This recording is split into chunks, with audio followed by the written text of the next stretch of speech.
A swing and a miss, and that's the winner. That's the winner. A World Series winner for the Cardinals. Smith corks one into right down the line. It may go. Go crazy, folks. Go crazy.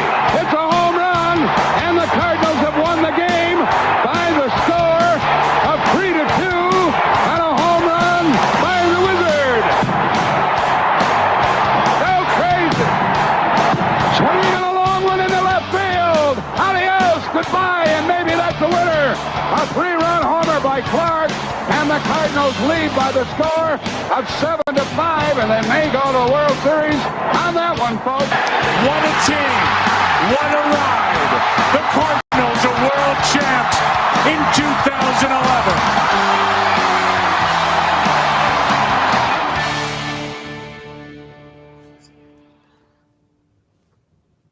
Welcome to That's Winter Podcast. I am Ryan Jenkins, and with me tonight is Kyle Peach. All right, Kyle, so let's just jump right into it. The St. Louis Cardinals have won 5 straight, which is obviously the most they've had all season, breaking the previous 2 times. I think they've had twice this season was 4 wins in a row.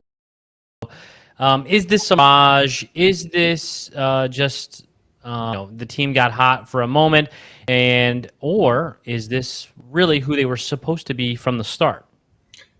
Hi, how you doing? Good evening. Good to see you. The heck with all that, right? So that's what we're here to talk about, right? Is this 5-game surge for the Cardinals' biggest winning streak of the season? You talk about trading everybody and everybody suddenly plays well, or is it that we're playing teams that aren't very good and we're just happening to be a little bit better than they are at the bottom of the barrel? That's the big question. You know, the questions everybody's asking. The Cardinals have pretty much called themselves sellers at this point, pending the trade deadline. We're not in last place. We're on a 5-game winning streak, best of the season. We got to still be sellers at the deadline, right? We still need pitching. The pitching is not good enough as it sits to get us where we want to be, which is the postseason, which I'm shocked beyond shocked if we get there at this point this season. I think it's all about postseason 2024 and beyond. I think we've still got to be sellers, right? At this point, surely you agree. Well, I don't. Here's the thing. Can we go with sellers? Yeah. Yeah. Have they ever said they're sellers? Now, I've read the same quotes. I've listened to the same quotes. I've listened to the interviews. And the national media and the local media, they all say the Cardinals are obviously selling. I haven't heard that. And the Cardinals have never been sellers, right? We've never seen it. I mean, in 2007, this is when they're the worst since then. They were never even sellers then because they're coming off of a high, the high of winning the World Series in 2006. I think it will be a combination of buying and selling. But when we talk about selling, I'll talk about the tweet a little bit that I put out today. And it's got a lot of hubbub going along with it. People are don't agree, and a lot of people do agree. And I don't think that, let's see, this is what I wrote. I'm sorry, I don't understand selling Jack Flaherty, Jordan Montgomery, and Jordan Hicks. This team is in such a pitching deficit, I would sell a middle infielder and an outfielder before I touch the pitching staff. The fix isn't coming from a trade unless it's blockbuster. The fix will need to happen as a free agent, multiple free agent signings at that. I would improve the bullpen and a number in 4 or 5 starter with those position players. And so my question is, if you're selling, yes, you would be selling Jack Flaherty, Jordan Montgomery, Jordan Hicks, Tyler O'Neill, Dylan Carlson, and then probably a Donovan or an Edman or a Gorman even. I don't think that's going to happen, and I don't think that it should happen, and people don't understand my point of view, and that's perfectly fine. If you don't understand my point of view, I that's fine, but no one has given me a reason why except for their expiring contracts. One of the things I question about the verbiage of selling, okay, so I should have done this every time you heard me say we're selling, right? I should have done this every time I said that word, because I think to a certain standpoint, I don't think we're sellers either. I think we're smart deal pursuers once again, which is one of the things that frustrates me at times about how the Cardinals behave in the offseason and the trade deadline time is that you hear the same lingo of we're going to be smart. We're going to find deals that make sense, and that's still what you're hearing from the Cardinals. Although you have the sense, at least at this point, we have to do something, which I think everybody, even the front office, is now on board with. We've got to do something. We've got to get better. What we are isn't working. Cardinal fans have said that for 3 years, but we got to find a way to get better, right? But we also don't want to sell the farm at the same time, and so we're not in the truest sense sellers, as a lot of baseball will become as the deadline looms. But I think this is probably more of that time, like what you're talking about, where we need to be smart seller / buyer, given the right deal to fill the needs that we're looking to fill. Obviously, pitching. You heard that from Mo in his press conference with local media this week. Pitching is essential to the Cardinals' future success. Now, what are we willing to part with? As late as today, you see an article, obviously, that Goldschmidt, Arenado, Nootbaar, I believe Gorman was mentioned. Those guys are not on the table right now. So who is on the table? Obviously, in an emotional press conference this week, Dylan Carlson knows he's on the table. Jack Flaherty, a guy who, for all indications, has indicated he'd rather pitch on the West Coast, probably a guy that's on the table. Jordan Hicks coming out today and saying he loves it in St. Louis, wants to be here. So, who do you move? I think there is, the scary thing, if I'm John Mozeliak in the front office of the Cardinals, is looking at the next version of Randy Arozarena. Who am I going to let go that's going to go somewhere else where we couldn't figure out how to make them good and be good for somebody else? That's the biggest scare right now for the Cardinal front office as this trade deadline looms. I think you and I probably agree more than what it first sounded like. We've got to make improvements. Maybe that's not selling, right? Maybe it is selling. But whatever it is, we've got to make improvements at this point. But I'm also with you in saying we're not getting rid of the farm here. It's not a total reboot as it is for some teams in our position. Yeah, I agree, but here's the real question: is Jack Flaherty and Jordan Montgomery. You get rid of them, according to a lot of the people in the comments on Twitter, is because they're off, and Jordan Hicks, that because their contract is expiring. But you can qualify off for those guys and then still get a pick back with that. My question, or my thought process is, that's where you're already struggling immensely. So at this point, you're just saying, okay, let's lose 100 games. Like, I don't think the Cardinals are ever in that boat. Like, let's just throw in the towel and lose 100 games. I don't think that's ever who they are. So why sell those guys, even if that is where their deficit, that's where they need even more of. I've even heard people on the Twitter say, well, you can get a return on a pitcher.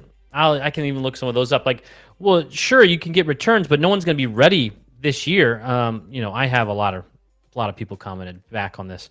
People are upset that I had this take, but if you're getting back great arms for those guys, you actually sell them at the deadline. If not, you can keep them. You have all the leverage. This is from PS2 Island on Twitter.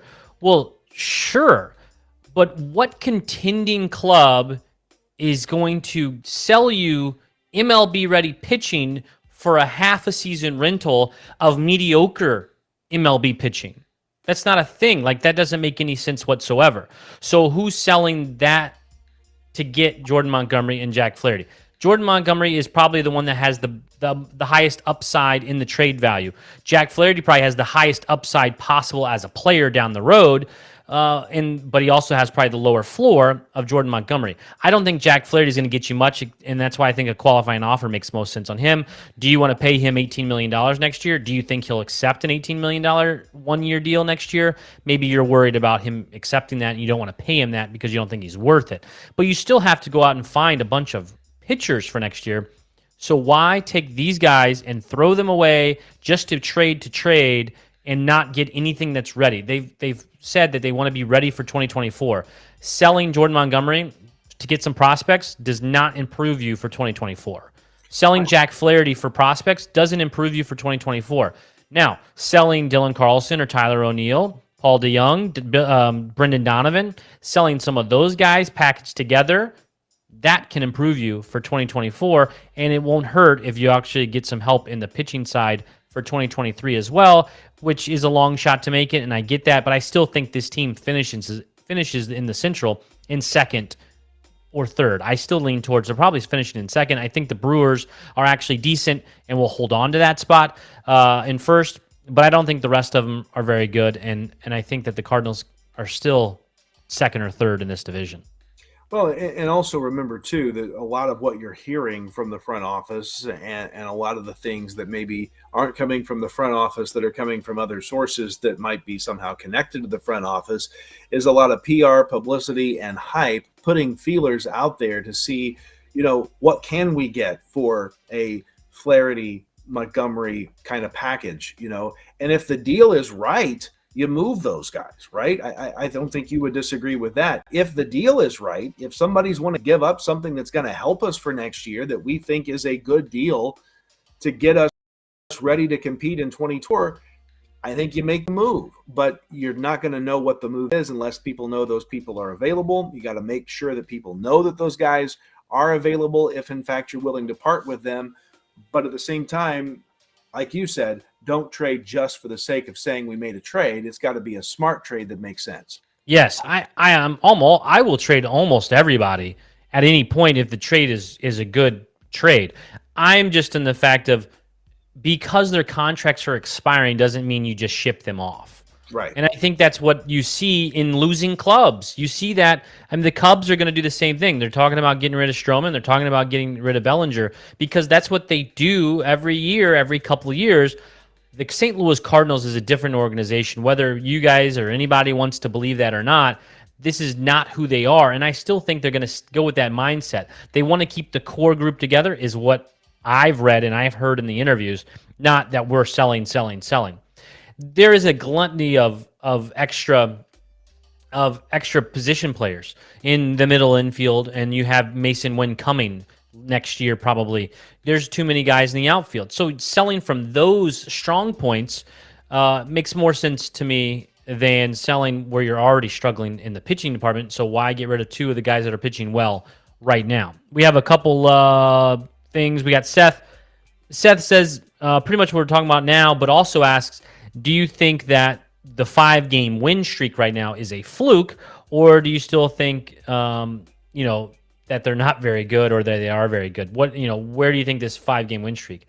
I'll answer first. I think this is actually what the offense is, and the team is playing better pitching-wise what they're supposed to do earlier in the season. I think also the Reds, the Cubs, and the Pirates overachieved early in the first half and made the Cardinals look even worse. Do you think, you can answer this question of that Seth put out there if you want, Kyle, but also I'll follow up with this. Do you think the Cardinals would even talk about selling if they were sitting in second right now in the similar deficit, let's say 8 to 10 games where they sit right now, but they're actually in second place and not in fourth? Here's the interesting thing. First to your question that you just brought up, because that's a really good question. I think we're sitting in the same position talking about the exact same moves, but with different lingo, right? I don't think it would be perceived as selling. I think it would be we're going to look to make a strategic move that makes us better. I think that's what you'd be looking at if you're in a second place kind of scenario where you've got an outside chance. Who knows? Maybe we do an outside chance of getting back into playoff contention. Maybe that's the lingo. As to Seth's question, do I think this is a fluke? I don't think so. I hope it's not a fluke. I hope that it's more about what this team is and what we thought this team was going to be this season coming in. You do have to look at the competition factor a little bit, and you also have to take a look at the fact that we're coming off a break. We're coming off a time where the team had to reset. We're coming off a time where management has said, we're going to make moves to get better. And just like anybody on any job, anywhere, if your boss says to you, I'm going to go make a move because what you're doing is not good enough, what are you going to do about it? Well, you can sit and sulk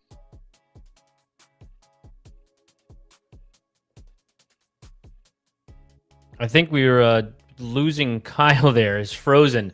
So I'll fill some time if Kyle's just gonna be frozen. Let me kick him out here for a second and see what happened. But so I think to his point is, the moves that we need to make are there, and how you make them is what is going to be the difference. Kyle's reconnecting now. Let's see if I can bring him not frozen. Hi. There he is. Okay. Good. You're back. All right. So I don't know what all you missed. It was really good what I had to say while we weren't connected. It was good. You weren't gone for very long. But so then Asher then jumps in and says kind of the same thing. If they keep this up, do not sell. And I don't think that they will. Like if you go on another 5-game win streak, they're even less likely to sell. But I still think again, I don't think they're ever going to be sellers. And in the midst of talking about, Nolan Arenado and Paul Goldschmidt, I don't think that's what they're going to sell.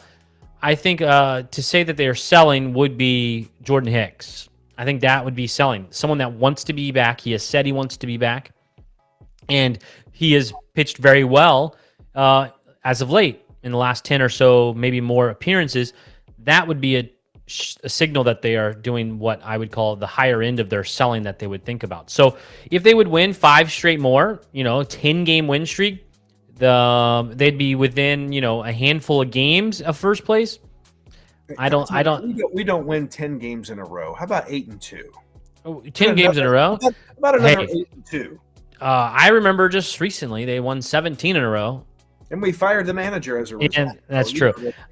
Yeah. So, I mean, and someone else asks, this is from our private Facebook group. That's a Cardinals winner. Please join that group. And it's a private group. But this person, it doesn't say who they are because it's a private group, but says, does anyone out there even want Cardinals players?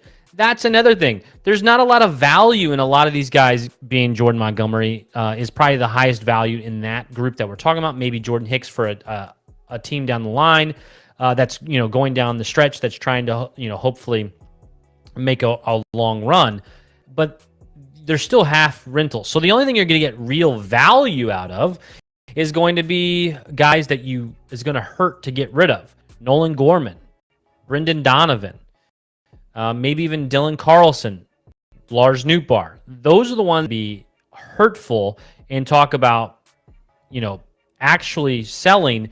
And I think on that line of it, that's who some teams would be those named guys, but that also is where you get the big return. So let me ask, let's see. We got Will is asking a question. I haven't read it, so let's put it straight up on there.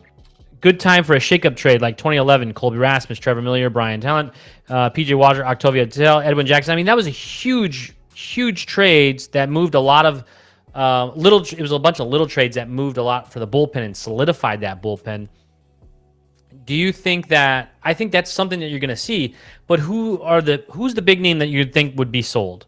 You have to have a big name that has to go in some shakeups. And I think personally, it would be an absolute 100% mistake to get rid of Nolan Gorman.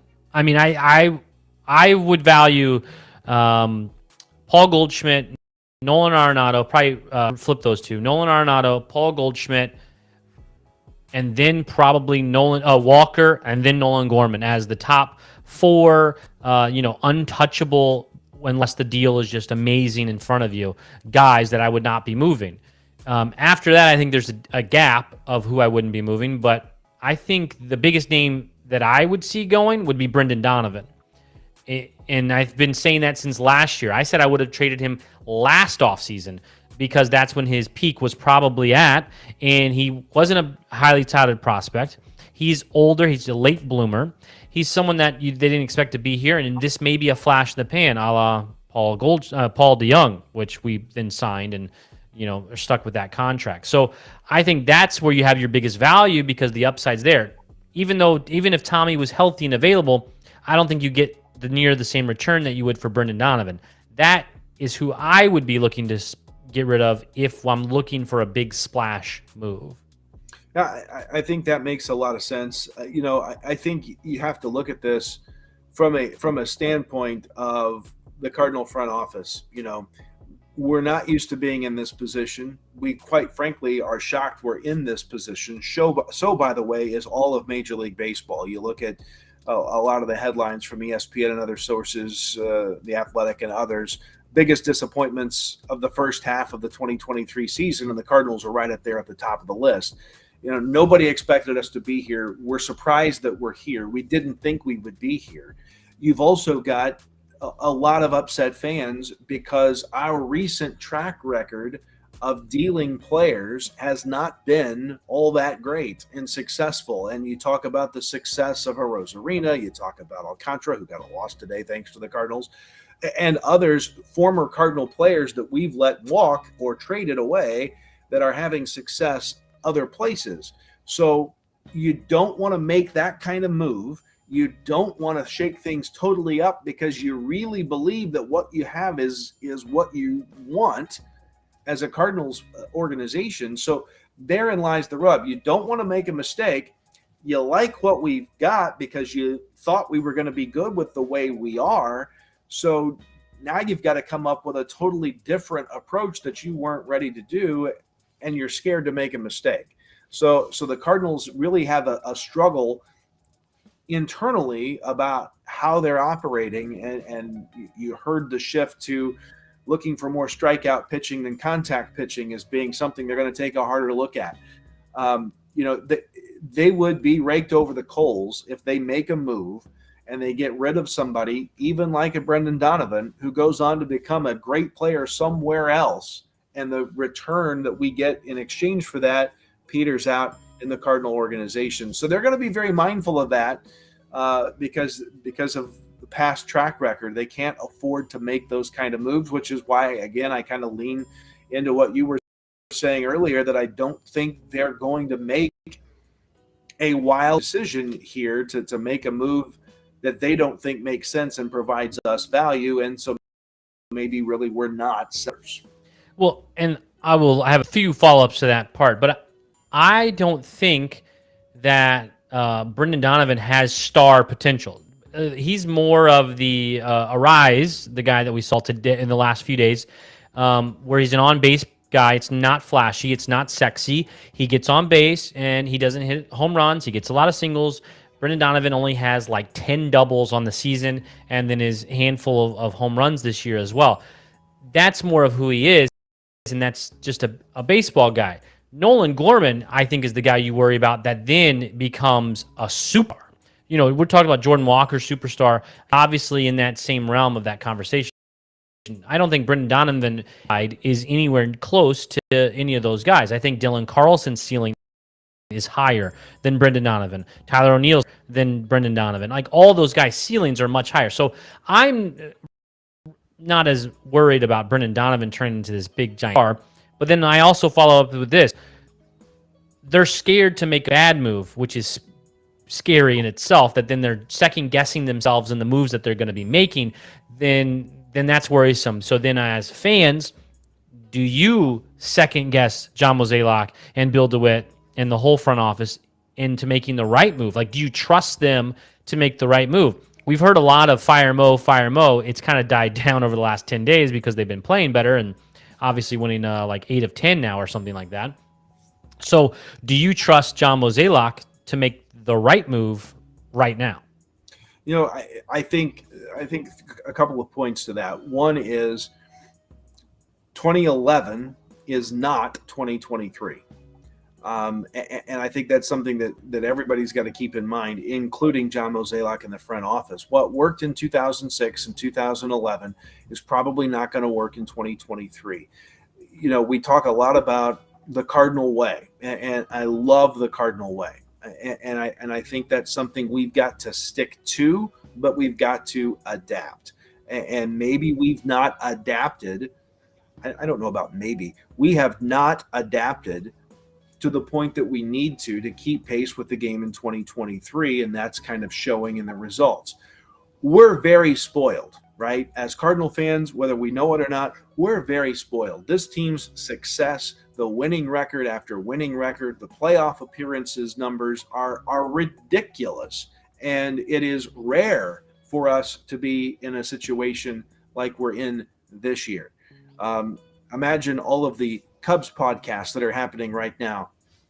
The Cardinals were in last place, and we're ahead of them, and that's all that matters, right? So we're at a different level at a different time. We just haven't adapted, and maybe it's because we haven't needed to. Maybe that's the reason why. So I don't know that it's necessarily a level of trust or not trust. I think it's a recognition of we've got to make some moves to adapt and change philosophy. And that's going to also dictate some changes to the roster. By the way, before I forget, a shout out to Will to Real and his comment about the 2011 trade. I think to the letter he spelled Mark Scrabble Zepcheski's name correctly. Right? Yeah, that didn't show up on the. It was too long. Yeah, I wouldn't even try. So yeah. I'm proud of him, Will for real. Tell me you didn't copy that from Google somewhere. And he had to. He had to double check it, right? and then one other thing. Scrabble. Right, that's right. Scrabble to me and you. Will he looked it up. All right, Will says he looked it up. Okay, take away all the praise. To you. Throw up Joseph Brown's comment on Facebook if you can. He talks about, I think, losing Yadi's a big problem with our team this year. Hopefully we're starting to starting to work things out. I think we don't need to trade anyone, maybe pick up a starter and reliever. I don't know that I agree with the last part of that, but I agree with the first part of that. And I think that as a nation, Cardinals Nation probably didn't put enough value into the loss of leadership this team experienced coming into this season. No Yadi, no Pujols. We have a relatively new manager, new pitching coach, new hitting coach. How do we know what we are at that point, right? And we're relying on Goldie and Arenado to step up and fill the roles that have been occupied for a long time of Yadi and Pujols. Maybe they're getting there. But that was one of my questions from the get-go with the disastrous start that we had is who's going to step up and be the leader of this team in the clubhouse? Because we haven't had to have a new leader in a long, long time. And here we are in that situation. And I think that is a big factor for our roster is somebody going to step up and lead this team? And maybe now we're starting to see some wins come together. We saw an all-star break, a chance to kind of take some time and reboot, and maybe that's happening now. That's the optimistic me speaking here. But leadership definitely is a question for this team that they've had to figure out this year. Well, I think this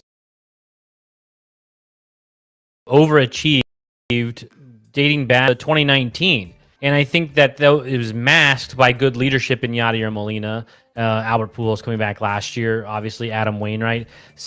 They overachieved in those years, and all of it kind of came crashing down at once. And maybe it's a collective of all these issues that they haven't addressed the pitching. They haven't addressed leadership, because I do not think Nolan Arenado is a leader, and I do not think that Paul Goldschmidt is a leader, and that's fine. You don't have to be. All of these guys don't have to be Albert Pujols. They don't all have to be Yadier Molina. It's fine. They have never won anything. If I want someone that's a winner, that can be leading the way. And I think the Cardinals thought that Willson Contreras could be that guy or be a version of that guy, because he's actually won something that only Adam Wainwright and Willson Contreras can talk about on the entire team. And so, but you demote the guy that you want to be the leader. I don't care how bad he is. Right? Yeah, and I think that they're completely second guessing themselves on that signing. But I also don't think there's anything you can do about it now. I've heard and I've read of people of trading him, getting rid of him, finding options for him. But what do you think they're just going to admit that they were completely wrong in what they did? And then who do you go to as your catcher? We're carrying 3 catchers right now because Andrew Kisner got hit in the balls. So he's somewhat available, but Herrera is a fine catcher, but not Willson Contreras hitting yet. I mean, he's hit fine, but the point is he's still not Willson Contreras. I'm taking Willson Contreras right now over those guys. I think that you're kind of stuck in that. Yes, I think Sean Murphy would have been the better option to this point, obviously, but it would have hurt for who you would have given up. You probably don't have Lars Nootbaar. Also, if you made the trade for Soto last year and you gave up Dylan Carlson and some other guys, this team is still not much better because they still don't have pitching. And that's what it all comes back to, that they didn't sign Marcus Stroman 2 years ago, which they should have done, and they didn't get that done. They signed Steven Matz instead. And they didn't go after other guys this offseason, even if they weren't number one starters like Max Scherzer and DeGrom and Verlander, these really, really expensive guys, but they could have gone after some middle guys that could have given some more options. I think this offseason there are more out there like Nola and Giolito and some of these other options that make more sense. I am not trading Nolan Gorman and a couple pieces to Seattle for this Gilbert guy or some of those other pieces. Oh, I say that, and let's bring up this question, and I have one on my Twitter that I forgot that we would answer earlier. I'm sorry, but if you deal Jack or Monty, it 100% kills the run, I think is what they meant there. Trade Contreras and some position players to get some pitching and win this now. So Asher is like all in that they are still in the race. And I think that's more optimistic than others. But I understand the point. But I also think if you're trading Contreras, then they're giving up that they made a really big mistake. And I don't think that they're willing to make that proclamation this early into Wilson Contreras. Yeah, I think so too, and I also question how bad we feel about how bad we messed him up, right? Because of the whole demotion and split time, and we did not handle that well. And you can be critical about a lot of decisions that we've made this season, but to me, that was one of the worst that we've made. Is really we took a guy in Wilson Contreras that, as you pointed out, we're looking for a leader, not just a catcher. And you think he's going to be that guy, and the first thing that you do at the sign of trouble is you don't send him down, but you demote him in essence and make him feel chiefly responsible. That messed that guy up because that's not who he is and what he's used to being. So I think there's, a little bit a factor of that. I think we can make some moves to improve pitching. The question is, who do you move at what cost and what value do you place on those players? By the way, side note, I absolutely despise all of these Twitter accounts that go on and do hypothetical trades. Just shut up. Okay. So you say that now, and you're going to give me a hypothetical trade right now, aren't you? I am. This is one of the questions that was sent to us, and I said that I would answer this in this podcast tonight. Now, what I don't like, and Kyle Reese will tell you as well, is the machine that gives values for guys and that tells you, what you need to have to be able to trade for this guy. And by the way, I ran into Kyle Reese when he was in Indianapolis watching the Memphis Redbirds play the Indianapolis Indians, and we ran into each other and we talked briefly, and he was awesome. Which I've met Kyle before, but we had happened to just cross paths. It was just walking by him. But here's the question. It was Sean on Twitter, Shawnee B SHONY B 90254. Sounds like a made up account if you ask me. But he asked this question: would you trade Lars Nootbaar, Tommy Edman, Mason Wen, and Gomez, the AAA guy, for Gilbert and Wu? Those are the big names circling around from Seattle. Pitching, they have Gilbert rated as like the 38th best option on the trade market right now, like value-wise. So I'll let you go first. Well, I was typing my answer and going to blow it up in big letters, but I'm too slow to do that. No.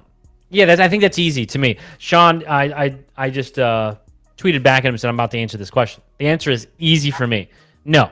Look, if you listen to 101 on ESPN every single day, which I do a lot of, they will tell you that the whole organization is going to be selling. And some of the guys are saying how they would trade pretty much anything to go get Gilbert. Like I did with Contreras, and I will say I was on going to get Contreras in the offseason. But my point is this. I am all for solving the problems with money because it's not mine, right? Solving it by going and getting the problem, the answers in Nola and other free agents. I can't think of them at the moment. That will be there in the offseason. Trading your young assets, your controllable young assets, for someone like this doesn't make sense to me at all, because you're going to have the opportunity. Even if you do that right now, let's say you trade Nolan, whatever, that whole Edmund and Wynn and Newt Bar for those controllable assets as well. It doesn't help you this year, obviously, because you've just now traded your core, your young core of players as well, of the fielders, and then you get these pitchers. Your pitching staff will be improved, but then what have you depleted? My biggest worry is the St. Louis Cardinals are now going to overreact because they've messed up the pitching scenario. So then you sell off your younger guys to go get the pitching. I don't know if you've looked at the prospects. They're almost all up. Like the big names, this highly touted farm system over the last 5 years is now down to Tink Hintz and Mason Wynn in the minors.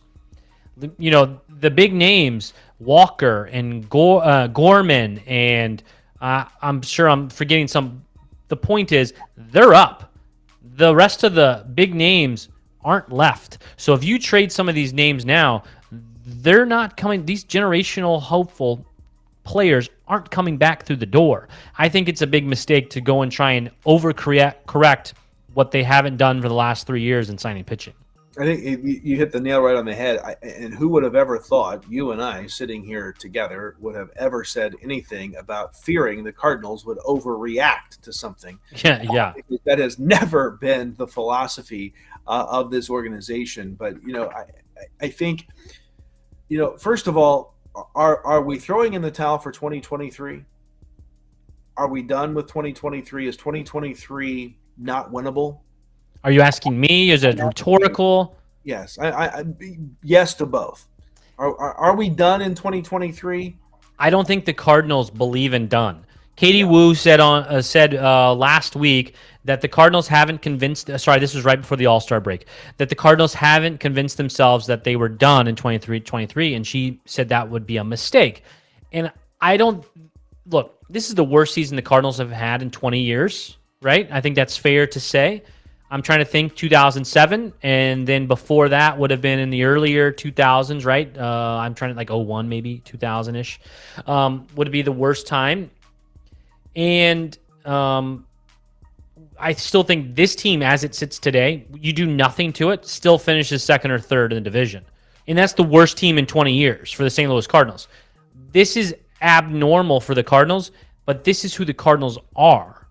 They aren't the Pirates and the Reds and the Cubs. They're not dweller teams. That's not where they are, and that's not where they belong, and I still don't think that's where they'll end up if you didn't touch the team. If you left this team alone, I do not think they finish third, fourth, or fifth. I really don't. I think they still are a second-place team, and that's because those other teams overachieved early.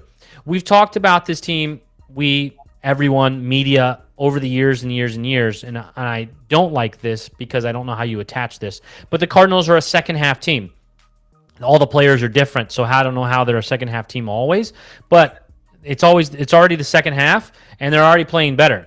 So, yes, I think they are going to play better this second half, and I think they're going to be better. Am I throwing the talent on 2023? Well, what does that really mean? I'm not selling. I think they finish second and then close to 500 still. I really do, and I think that's just because the team just really underachieved early, and I think the other teams overachieved and made it look even worse. There was a graphic that was published, I think it was right before the All-Star break, that talked about record in one-run games. Yeah, okay. And blown saves for that matter. You flip. And they did an analysis across all of baseball, and they said if you take and flip the records of teams in all of baseball in one-run games, where would they be? The Cardinals would be right now sitting in second place in the division if their record in one-run games was flipped. So, we talk about how bad it's been. We talk about let's get rid of everybody, fire people. It's time to make moves. We're also talking about a little more luck in one-run games, a little better managerial skills in one-run games, a little bit some things in one-run games. and we're not nearly in a situation that we are in now, but we just didn't get the luck. We didn't get that timely hit. We didn't get that timely move in a lot of these one-run games, especially early, and that's the hole we're in. Are we throwing in the towel in 2023? I don't think so yet. However, the good news is I think we're finally recognizing the time to make a move is now. We've got to do something because we're not where we want to be. I think we're closer to where we think we should be than maybe we realize we are with the record that we have, if that makes sense. But at least now the two things are kind of combining. We're not out of it yet completely, although we're in a pretty big hole, but we are also recognizing the time is now to make a move. I think when we look at this, the Cardinals are in a different position. Someone's loving Kyle, so let's put that on the screen immediately. Great point, Kyle, expressing the one-run games we've lost. I mean, I think that it shows how bad this team is in the bullpen. Ryan Helsley, Giovanni Gallegos, Yenesis Cabrera, no longer on the team. Who else? I'm trying to think of guys last year that were really good. Ryan Helsley was a all-star last season. And Giovanni Gallegos was locked down. Yenesis Cabrera, these guys over the last few years were very, very, very good. And then all of a sudden, they're not this season. That's the big issue, is not doing well in 2023 in the bullpen, obviously, with all the blown saves. And that then gives up the lead that the Cardinals got. And then, obviously, the starters didn't start off well. I think that this team is much better than they've said. I've said that all year, to be honest, that this team is much better than they've shown. They're much better than they've shown. They're much better than they've shown. And I think they're going to start finally showing that, and they have right now. You play the next 8 of 11 games against the Chicago Cubs. 8 of 11. So if you're actually much better than that team, which I still think that they are, much better than that team, then you're going to leapfrog them over the next 10 days. Well, because I think they're 2 games away from the Cubs now. So then you're going to go to third place, I do believe, in that division right there. So what does that look like for the Cardinals? Again, I don't think the Cardinals are even talking about selling if they're in second place and they're still this many games out of first. I think the overachievement of the Reds, and I still do not think they're good. I think that this is, and they've lost 6 of 7 now. They won today. Everyone won in the division today, by the way. But the Reds lost 6 straight, ending that today. And I just don't think that they're very good. And I think the Cubs are obviously not very good. And the Pirates, they were supposed to be better this year, but they lost one of their best players, if not their best player, early on in the season. Well, you brought up something that just makes my skin crawl. In 8 of 11 games against the Cubs, especially playing at Wrigley starting this week. I hate playing games there. The weirdest crap happens there all the time. We'll hit a home run. So many day games. Tomorrow is the only night game there. And then they have three after that of all 1:20 starts on Central Time.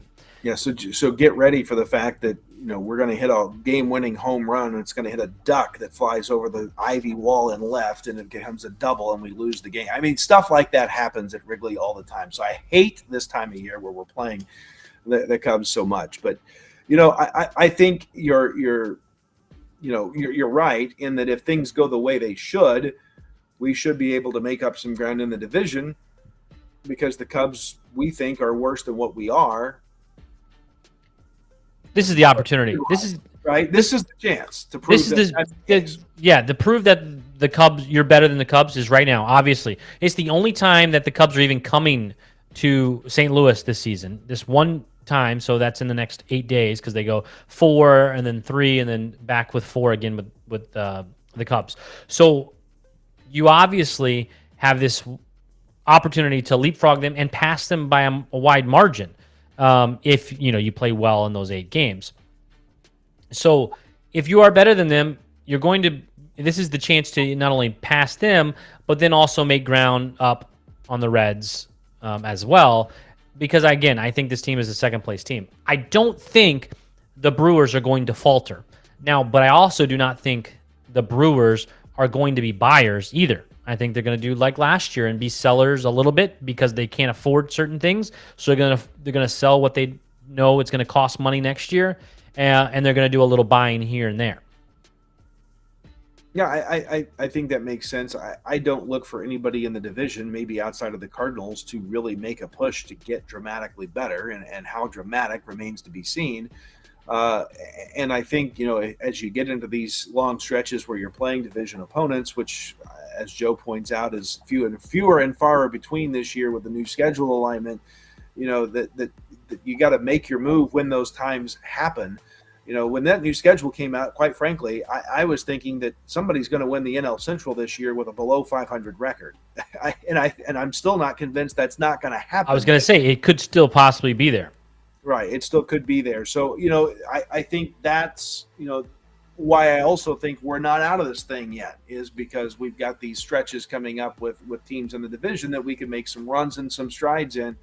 But, in a perfect scenario, the Cardinals finish strong. They leave us all feeling more confident than we are right now. We go out, we make some moves. Those moves pay off, at least to get us into a better position this year, and we look more promising heading into next year. Before a comment disappears, I want to talk about Avery Schneider's comment. Yeah, I was going to go to that one next. Yes, let me pull that up. Would the leadership in the clubhouse be solved a little bit more if Wainwright was healthy and could contribute more, even though Yachty was a huge factor last year? Yes, I think Wainwright being more Adam Wainwright of old versus the injured Adam Wainwright that we're dealing with this year, and kind of, unfortunately, to a point, an ineffective Adam Wainwright, his ability to lead is hurt a little bit by the fact that he isn't out there, and when he is out there, he struggled.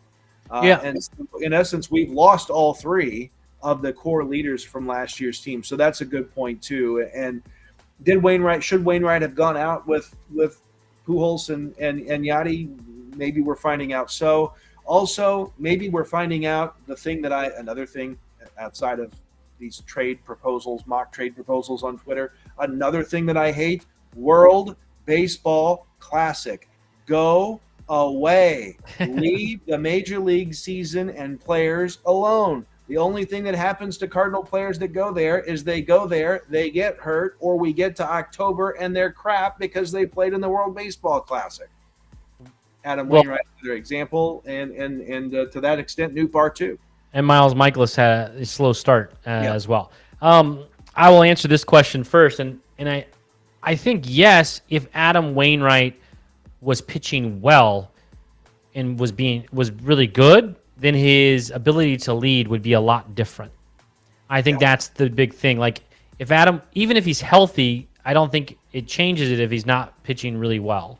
But if he's out there being a bulldog, Chris Carpenter style, like in 2011 when Chris Carpenter was at the end of his career, and just, I knew whenever in game 1 of that World Series and then game 7 when he came and pitched on a couple days rest, like, he was a bulldog, and I felt pretty confident about what he was going to do.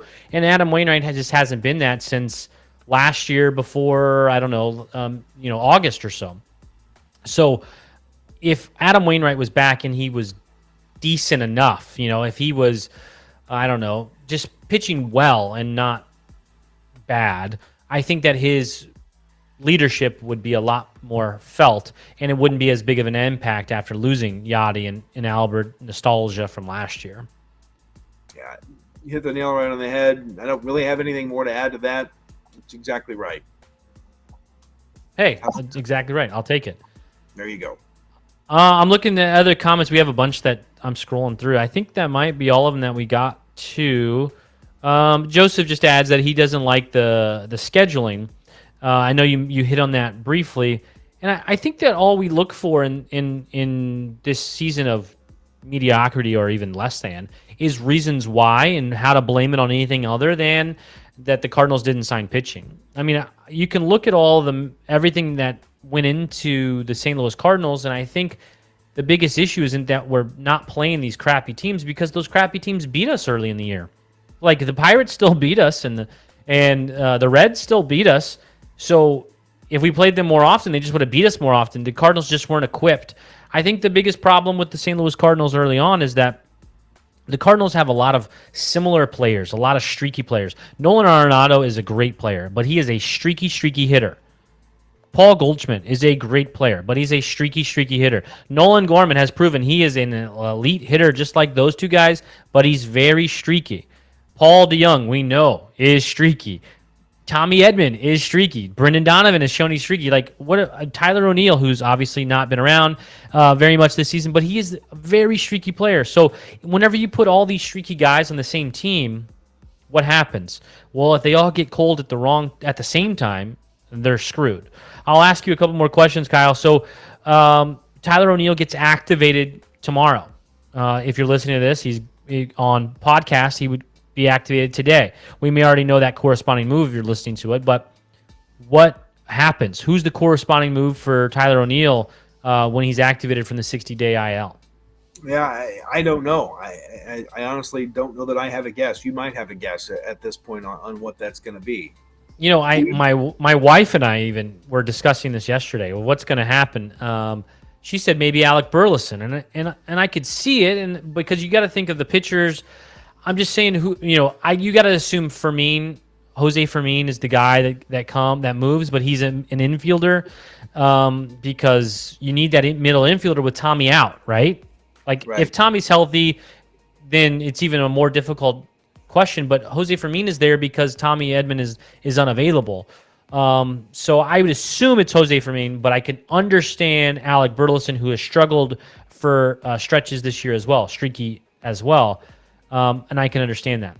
And they say they're going to put Tyler O'Neill right back into the starting lineup. So there's been a lot of questions. I'll ask you another question on top of this follow-up question. There's been a lot of the first one, so that's okay. Fine. And I don't know the answer either, and we'll find out tomorrow. But there's been so many movements of Luke and Baker, and all these guys have been shuttled in and out of Memphis and all around.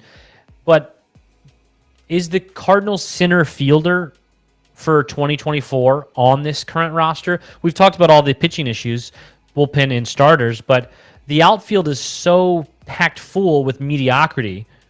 And they don't know who plays center. One day it's Lars Nootbaar. One day it's Dylan Carlson. They've had Tyler O'Neill out there. They've had Tommy Edman out there. They haven't put Jordan Walker out there, but who will be the center fielder in 2024, and is he on this roster today? Well, I think your problem, or tomorrow too, because you put O'Neill back out there. But right, I think your problem is you have so many options that the answer is probably yes, because I can't see them making a move to get a center fielder because there's so many of them out there right now. And is the problem, answering your question with a question, is the problem that nobody's getting consistent time to play in center field because we're trying to get so many people playing time? Is that a problem? Well, yeah, is that a problem? I personally, but I tend to be more in the old school thought in baseball world. I want everyone to play their position, and I want the lineup to be the same pretty much every single day. I'm not in the matchup game, but I think a lot of that kind of went away when the DH came around, that you're not going to have the later inning matchups where you're able to swap guys in and out based on lefty and righty and that sort of thing. And also the three batter minimum thing kind of throws that out of the way as well. It all stems, I believe, from the San Francisco Giants doing the full-blown swap out of lineups day to day based on who the pitcher is. I think analytics is what it got in the way of that, and they saw the San Francisco Giants win 100-plus games or 100-ish games last year, be doing the exact same thing. And I think they thought, okay, we can do that. We can have all this depth, play all the guys, depending on who the pitcher is, and it hasn't worked out because I think guys really like to know where they're going to play and if they're playing. Now, I had the opportunity to talk to Nolan Gorman last year, and I asked him on that day, are you playing today? And he goes, I haven't seen the lineup yet. He didn't know within an hour and a half of the ball game if he was playing that day or not. And I think that's a mistake. And I think they have said this year, Katie Wu and others has mentioned that they know the night before now that if they're going to be in the lineup or not. So I think that has been adjusted from last year's inconsistency of knowing who's going to play. And I think that helps, but I don't think, as Dylan Carlson's comments have said, like he wants to play every day and he expects to. So I think it is a hindrance, even though they're going analytics with it.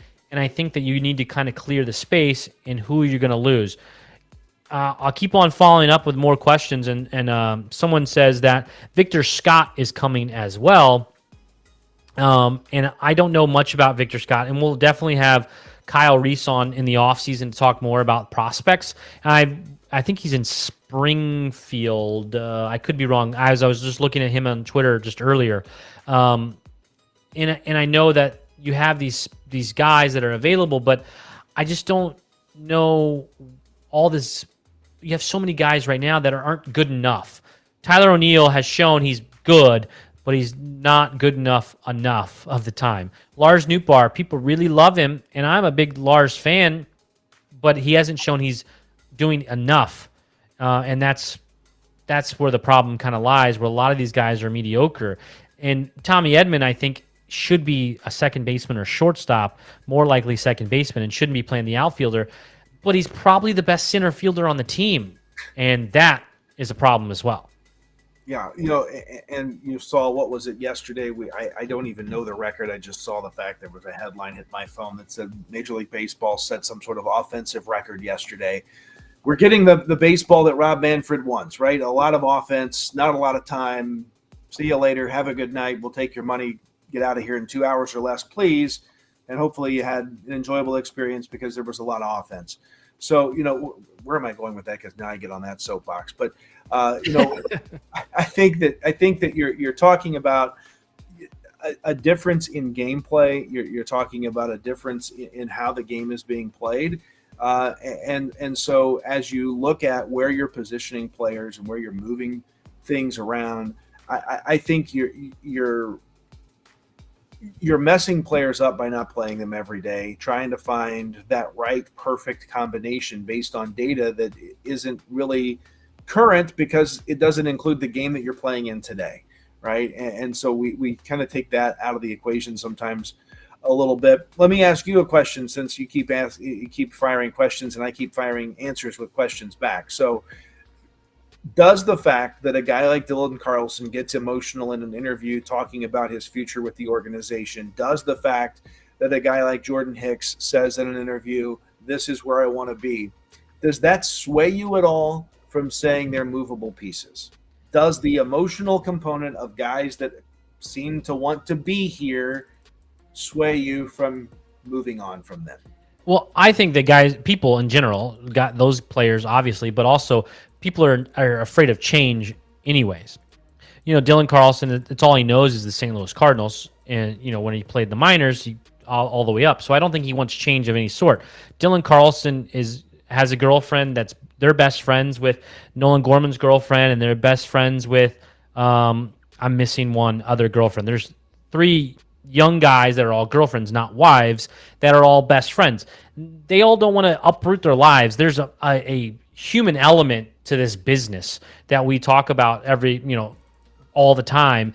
This is a business, but also these guys are human, and they don't want to uproot their lives and change everything and move on from friendships that they've built as well. So I think a lot of that kind of goes into the human aspect of why they don't want change, but also Dylan Carlson reminds me a lot of Colby Rasmus, this guy that you just thought was gonna go and gonna be the next really good player in the organization. He just hasn't gotten there, and I think the big part of it is his offense and his home runs. He hit more home runs in one season than he has the last 3 seasons combined, and I think that's where if he hit more home runs, it'd be a different scenario.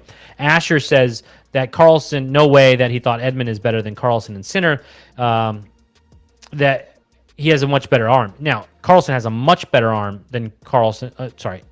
Carlson has a much better arm than Edman, but I think Edman gets the best jumps in center field than Nootbaar or Carlson does. And I think that's the difference when you're playing center field, is having a really good jump.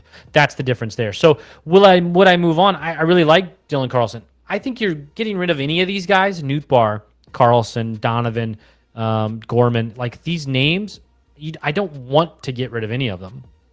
These are guys that you feel all, like friends or I don't know, family, I don't know, whatever you want to go about it. What you feel for them is when you watch, as I do, I don't know if you do, Kyle, always, but or everyone listening, and if you watch or listen to 162 games that I do, it is different that it will hurt when you get rid of these guys. Like if they trade Nolan Gorman, I will be devastated. I think it'd be the worst move for the team, and also personally, I don't think it is good as well.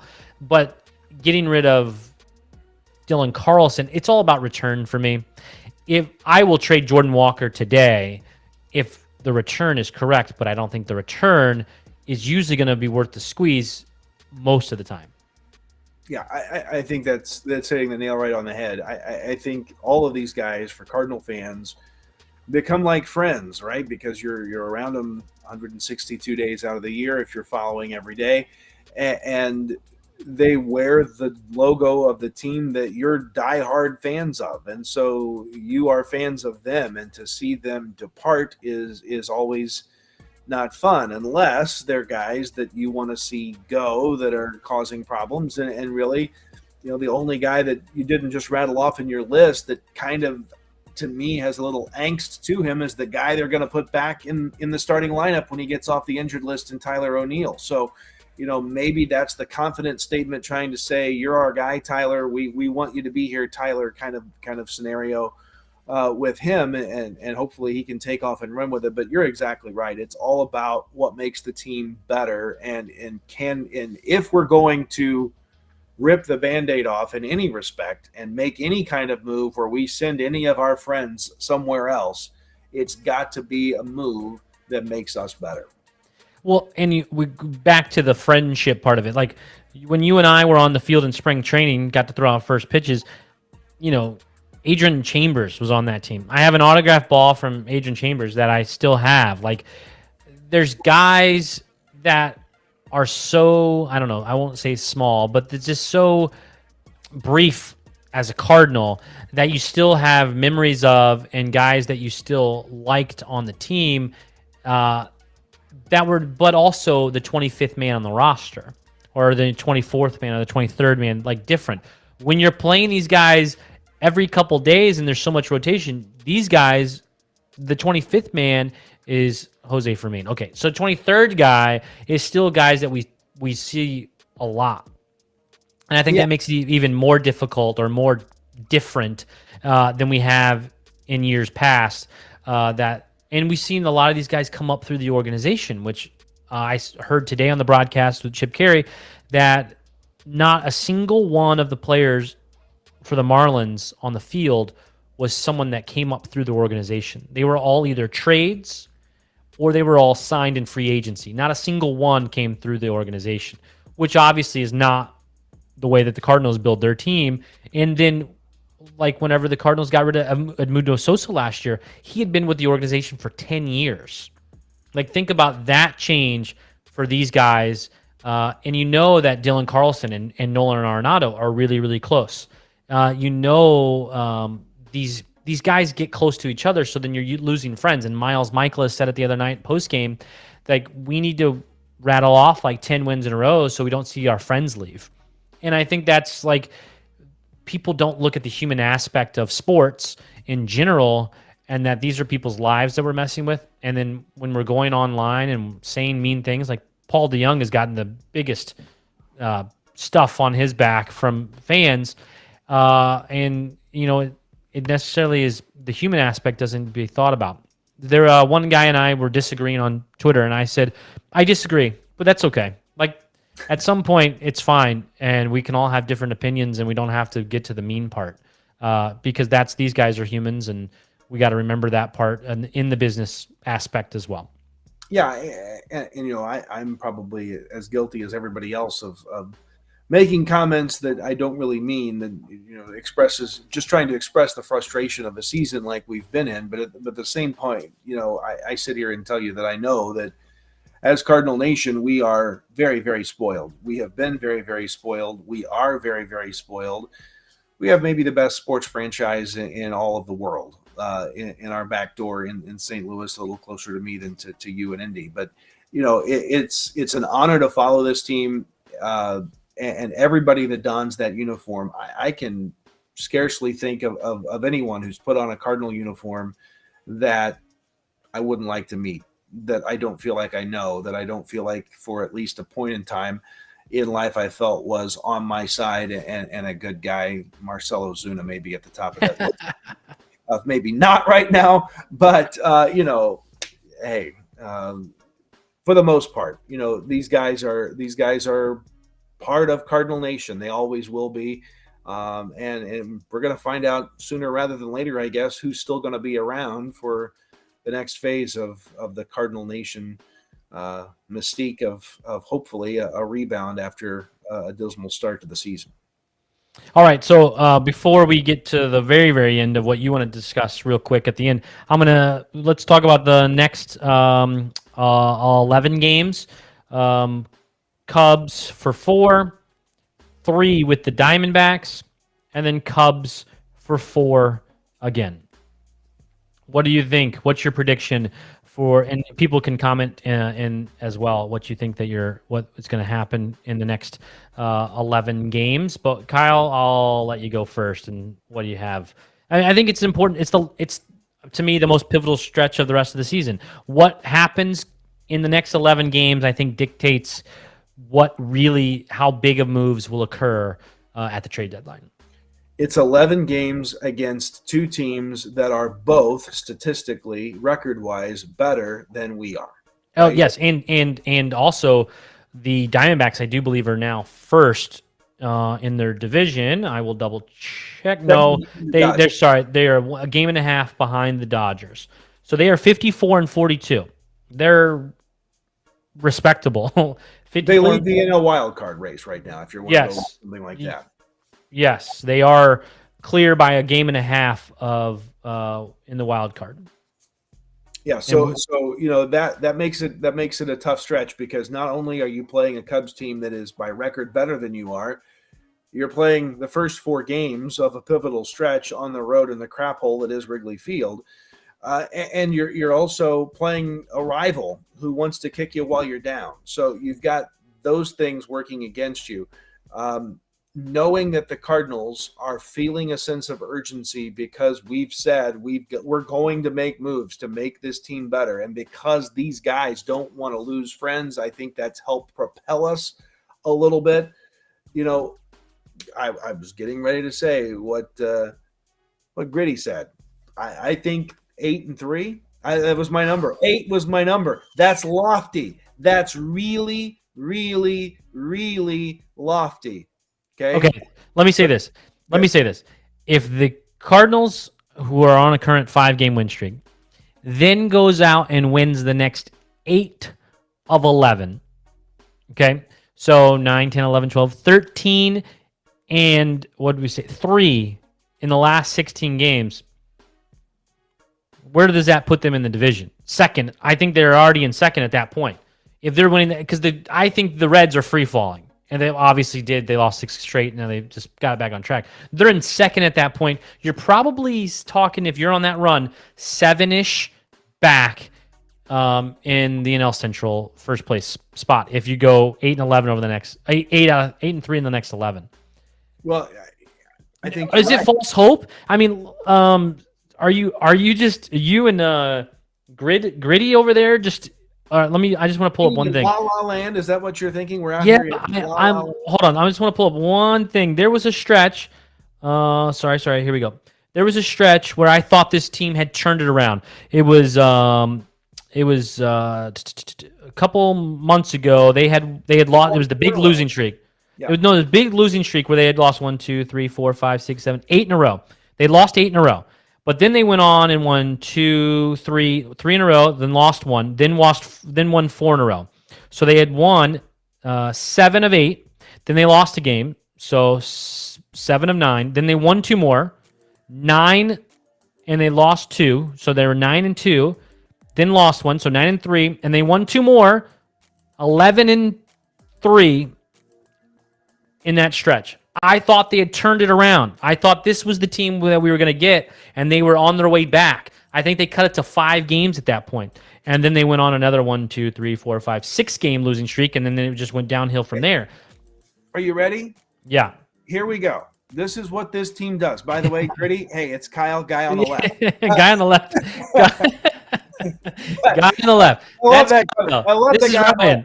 It's Kyle. How you doing? What if I do this? Hold on. Sorry. What about now? So that guy, that's Kyle. I'm Ryan. That's guy on the that shouldn't be on the left. Anyway, what I was gonna say was let's just call it what it is. It's the Cardinals. It's that typical let's give fans some life and some energetic feel and think, hey, we're gonna turn around. I'm leaning into that. I'm gonna lean into that hardcore and say we're gonna win 8 of 11. And then we'll have a podcast in 11 games, and I'll be here telling you about how we suck because we went 3-8. well, yeah, we're off after that. There's an off day after that stretch of 11 games. There's no off days. The next we've been playing how many games in a row, and now there's 11 straight that without an off day as well. Right. There's a lot of optimistic people on this thread that have been commenting all day, even on the Twitter today in the post that I made. There's lots of optimistic people that still think the Cardinals are still in it to win the division. I am not that optimistic. Now, I have been more optimistic than the average person leading up to August or leading up to end of June, I guess. I'd be more optimistic than the average person. I am not that optimistic, but I still do think the Cardinals will take 3 from the Cubs at home, so 3-1 on that last part. I think you hope for a split in the 4 in this one, so that makes it 5-3, and then you hope for a 2 out of 3 there, right? So you would hope, but I don't think that's probably going to happen. So I would say That's 7-4 is where you just ended up. yeah, 7-4, but I think it's probably more 6-5. I mean, I think that's probably more in the realistic. I hope I'm completely wrong, but I think 6-5 is what you're looking. Let me double check. Is the Arizona series home or away? It is away. So you're on the road for 7 of those 11 games. So I think 6-5 is probably realistic. And I still think that's a decent 11-game stretch because you're on the road for 7 games. But I think that's about where it gets. I think that's where anything above that is real gravy. Yeah, I'm just going to lean into the optimism, right? Lean into the hope, lean into the false hope at this point, and hope we can come out of there 8-3. That's my guess. That's my hope. Let's run with that. Let's be positive tonight. I'm just going to quickly address Gritty again.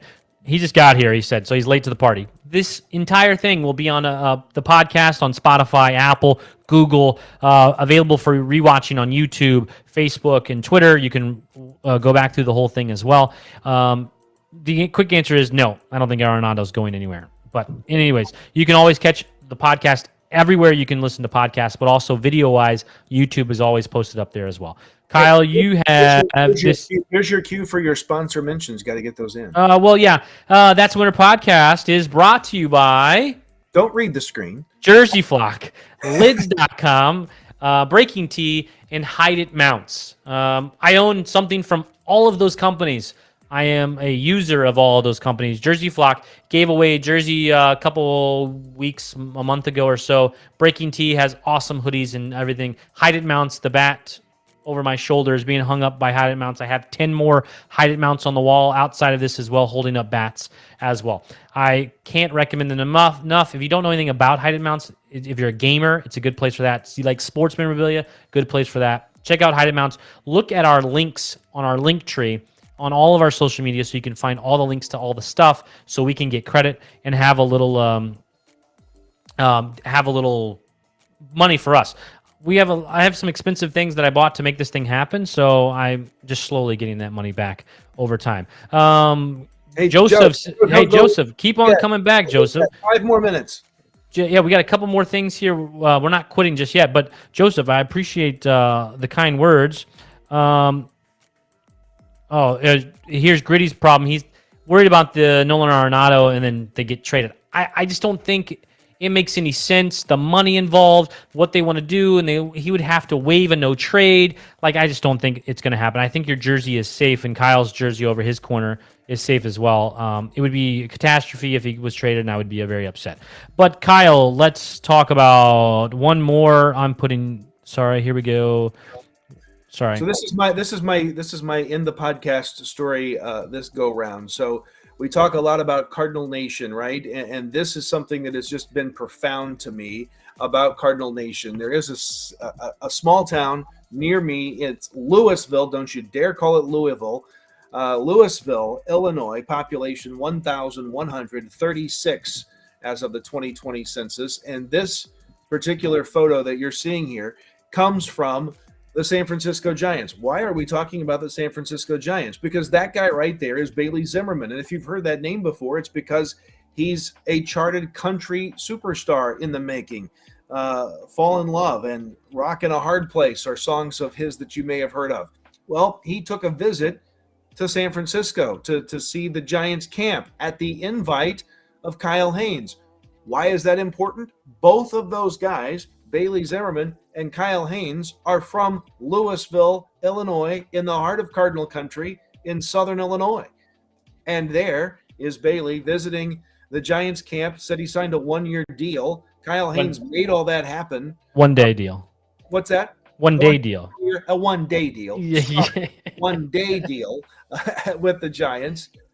It's Louisville, Illinois. You can call Louisville, Kentucky all you want. You can say it wrong and say Louisville, Kentucky, but Louisville, Illinois is how you say that town's name, and it's just remarkable to me that you can talk about a country music superstar, a coach in the Giants organization, and Kyle Haynes, who's now their senior director of player development, I believe is the official title, and then Kyle's brother, who I've talked about on the show before, is Andy Haynes, who's the hitting coach for the Pirates. So a lot of major league talent, a lot of country superstardom, all in Louisville, Illinois, right in the heart of Cardinal Nation. Why are these people not at Busch Stadium working for the Cardinals? I have no idea, but there you go. That's my Southern Illinois Cardinal story of the day. Yeah, Kyle always has something to throw in at the end of the show. But Gritty said you're saying Louisville wrong. It is Louisville. It really is. It's a tiny little town. How many people did you say it was? 1,100. 1,100 people in Illinois. It's Louisville, a little bitty town in Illinois. Illinois stole all their names from other states. I'm pretty sure. Hey, and guess what high school is there? It's North Clay High School. Guess what their mascot is? The Cardinals. Oh, the big Cardinal country. Southern Illinois is obviously huge Cardinal country. A lot of the people that follow us and listen to the show are in Southern Illinois, Mount Carmel, obviously as well. But there's so many other ones across all of Southern Illinois that travel to Cardinals games all the time. A lot of people that do listen and follow us don't realize, I don't think, whenever you're from St. Louis and you're in that every single day and you're going to these games, and there's people that drive, like myself, 4 hours away to go to see Cardinals games. And a lot of people travel a long, long way to be able to watch Cardinals Nation, and I think it's taken for granted of, and I don't think everyone quite understands how far-reaching it is. And Gritty, as he says, he's in Kentucky. I don't know what part of Kentucky, and that's the big thing is Kentucky, Southern. Let's see, it'd be Western Kentucky has a lot of Cardinals fans in it as well. As long as wherever near Evansville, I don't know what part of Kentucky that is. But anyways, Gritty, what if you answer quickly? What part of Kentucky are you in? We'll see if he responds quickly. But so there's the North Clay Louisville High School. That looks like the Louisville Cardinals one, right? There you go. It's close to that. Yes. Yeah, that looks like the Louisville Cardinal. About 3.5 hours from St. Louis. So there you go. Yeah, but that's not a city, Gritty. I was looking for a city. But he doesn't want to tell you where he lives. He doesn't want people to come stalk him. Come on. We've spent a lot of time in Kentucky, but just wondering if that was an actual little town that we may have heard of before. All right. Well, this has been That's a Winner podcast. Josh Brown, who has been previously. Oh, he's near Owensboro. See, I know Owensboro, Kentucky. See, that's the tri-state area. Gritty, I grew up in Evansville, Indiana. Kyle is in Mount Carmel, Illinois, which is in the tri-state area. We know that area. Tri-state trifecta right here. You, Yeah. me, and Gritty. Yeah, so he went to the game today, saw an awesome Cardinals winner. Sorry, so Josh Brown is usually on the show. He is still in Scotland. He has been in Scotland since May, and he will be there until August, and he'll come back in August, and he will then be ready to in rear-end to jump back on this podcast and talk a lot of things. It's 7-hour difference. I thought maybe he could join us this morning for him at like 5 a.m. or 6 a.m. or whatever it there is, but he is not. But he will join us at some point again soon, and he is excited to talk Cardinals baseball, even if they continue to be terrible, as he told me today on Messenger. But if we're in the race when you decide to come back, you might stay in Scotland.